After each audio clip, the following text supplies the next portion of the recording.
Peñafiel, quien se constituye en la intervención número 21. Buenas tardes, colegas asambleístas.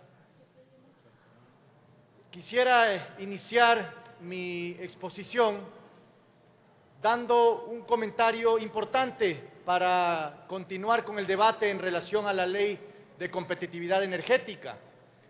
Este análisis que se debe hacer lo hace cualquier gerente de empresa, cualquier padre de familia para su economía o cualquier persona que tiene una responsabilidad más allá de sí mismo.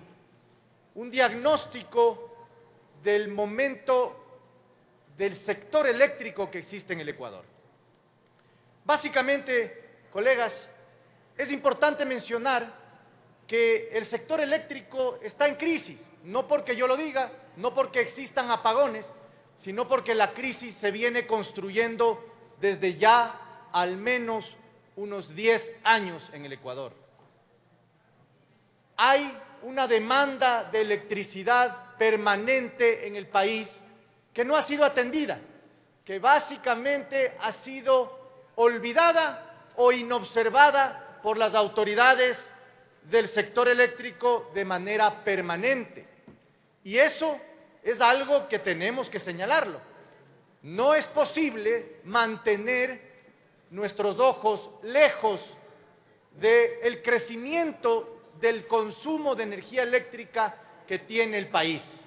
El segundo elemento del diagnóstico, también es importante mencionar que el Ecuador como Estado, como país, no ha mirado ni ha puesto sus ojos en la política tarifaria que existe en el sector eléctrico y que nos obliga al día de hoy a tener estos apagones, tener esta crisis energética.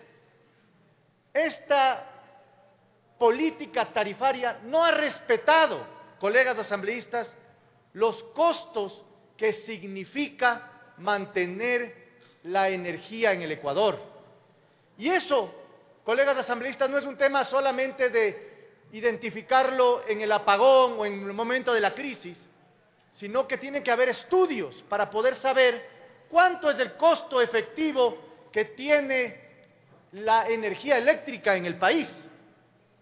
Y de eso datos actualizados no tenemos.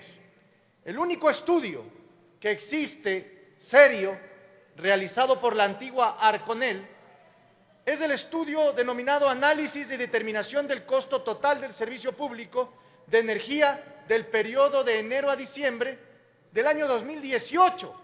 Esto quiere decir 5 años atrás. Este informe fue un informe muy importante, un informe revelador en relación a los costos que tiene el kilovatio hora en el Ecuador. Ese estudio no ha sido actualizado hasta la fecha.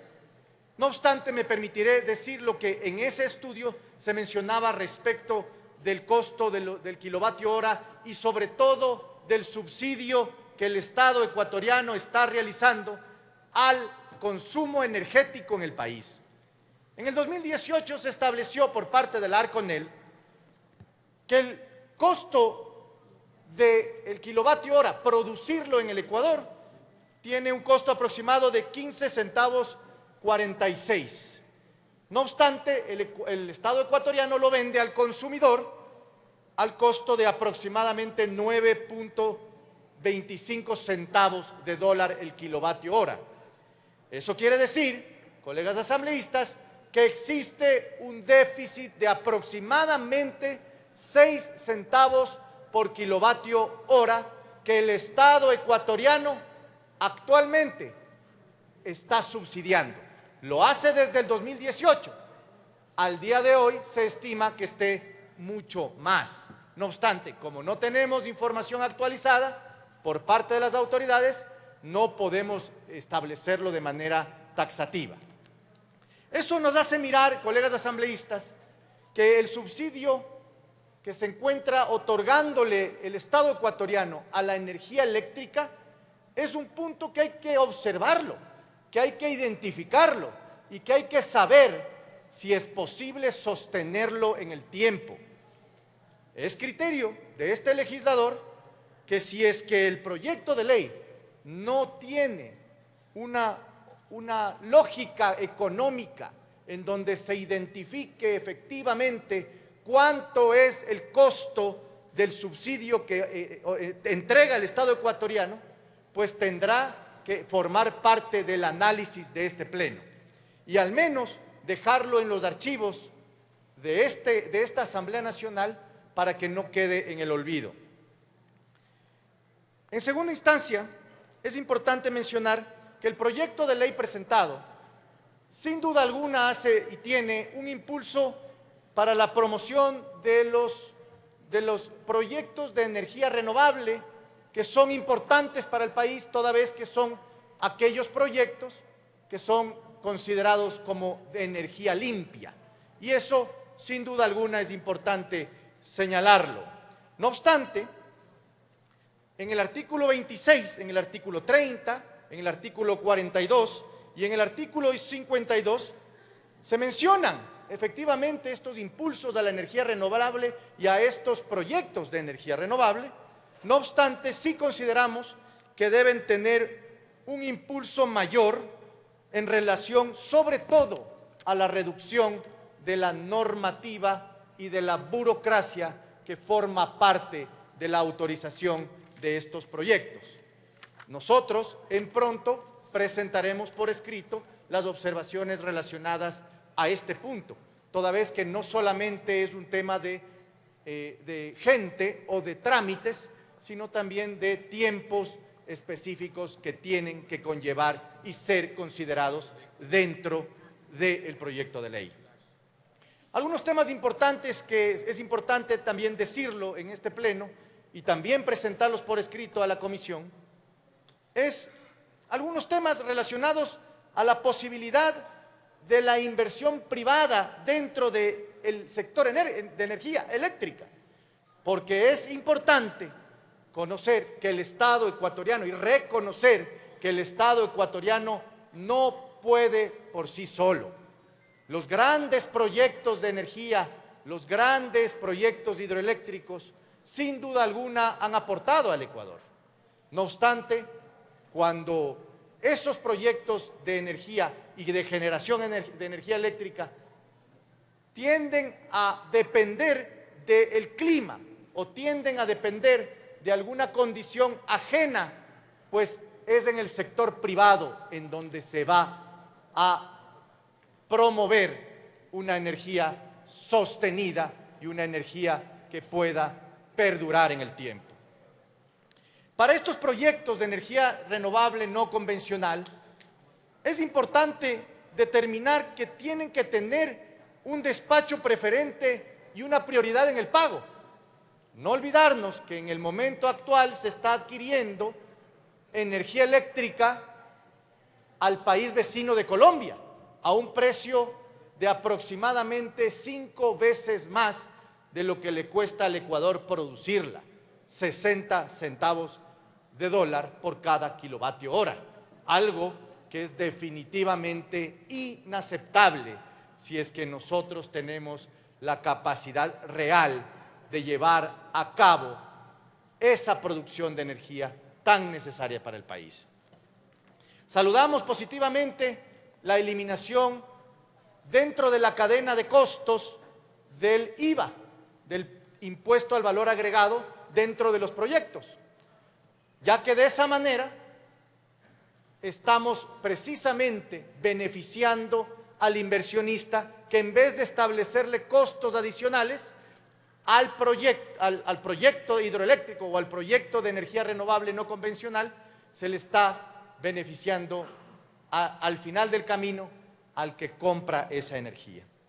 El impulso de la autogeneración es algo importante que tenemos que agregar en el proyecto de ley, toda vez que es necesario comprender que ya pasó el tiempo de los grandes proyectos estatales y hay que permitir al sector privado, a la empresa pequeña, a la empresa mediana y sobre todo al sector doméstico, permitirle también generar su propia energía eléctrica, de tal manera que no dependa del Estado y no dependan necesariamente del clima o de las condiciones ajenas a su voluntad, y así quitarle ese dolor de cabeza al Estado ecuatoriano para esa autogeneración.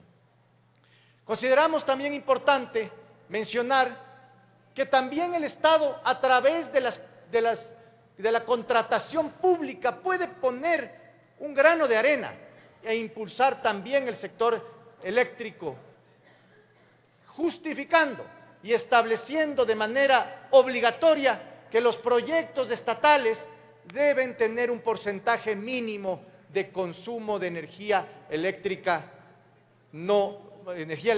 renovable. De esa manera también impulsamos que los proyectos estatales contratados a través del sistema de contratación pública defiendan el impulso de la energía renovable y sobre todo limpia.